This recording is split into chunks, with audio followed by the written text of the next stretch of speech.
అకాల వర్షాలకు నష్టపోయిన రైతులను ఆదుకుంటామన్నారు ప్రభుత్వ విప్ ఆది శ్రీనివాస్. గతంలో బీఆర్ఎస్ సర్కార్ వర్షాలకు పంట నష్టపోతే పరిహారం ఇవ్వలేదని ఆరోపించారు.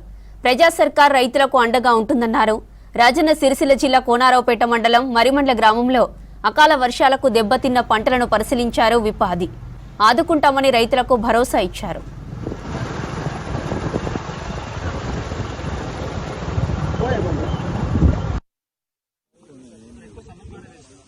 కోనరావుపేట మండలం మరిమడ్లలో తెల్లవారుజామున రాత్రి నుంచి కురుస్తున్నటువంటి భారీ వడగళ్ల వర్షం వల్ల అధికారులు ప్రాథమిక అంచనా ప్రకారం 200 పైచీలకు నుంచి 250 ఎకరాల వరకు పంట నష్టం జరిగినట్టు, ధ్వంసం జరిగినట్టుగా కొందరు రైతులైతే ఈ రోజు కోసడానికి కోసం అన్ని ప్రయత్నాలు మొదలుపెట్టినామని చెప్పనే మాట కొందరు చెప్తా ఉన్నారు. చేతికి వచ్చిన పంట పోయిందనేటువంటి మాట కూడా గిరిజన రైతులతో పాటు గ్రామంలో ఉన్నటువంటి ఎస్సీ బీసీ రైతులందరూ కూడా చెప్తున్న మాట చూస్తుంటే కూడా బాధేస్తుంది. ఇప్పుడే వీర్రపల్లి మండలం లాల్సింగ్ తండా నుంచి కూడా అక్కడ కూడా మాకు నష్టం జరిగిందని చెప్తా ఉన్నారు. ఎక్కడ పంట నష్టం జరిగినటువంటి దాన్ని అంచనాలు వేసి ఇప్పుడే కలెక్టర్ గారు అదేవిధంగా మంత్రి గారితో కూడా ఈ అంశాన్ని ఈ విధంగా ఉంది, ఈ విధంగా సమస్యగా ఇక్కడ వడగళ్ల వర్షం వల్ల రైతుకు నష్టం జరిగిందనే మాటను కూడా అందజేయడం జరిగింది. తప్పనిసరిగా ఈ కుటుంబాలను ఆదుకోవడానికి కోసం ఈ ప్రభుత్వం వచ్చిన తర్వాత అంతకంటే ముందు అకాల వర్షాల వల్ల వడగళ్ల వల్ల నష్టపోతుంటే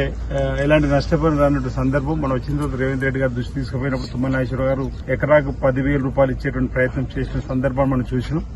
ఈ రోజు ఇక్కడ కూడా జరిగినటువంటి ఈ వడగళ్ల వర్షం వల్ల వడగళ్లు కూడా చాలా భారీగా పడ్డాయని మాట చెప్తున్నారు. పెద్ద పెద్ద చెట్లకు ఆకులు కూడా వెళ్లిపోయాయని చెప్తా ఉన్నారు. ఒకవేళ ఇది రైతులు గిట్ట శైలాలో ఉన్నప్పుడు పడితే ప్రాణ నష్టానికి ఇబ్బంది కూడా జరిగేటువంటి ఇబ్బంది అనే మాట చెప్తున్నటువంటి సందర్భం కాబట్టి ఇప్పుడే అధికారులకు ఆదేశాలు ఇవ్వడం జరిగింది.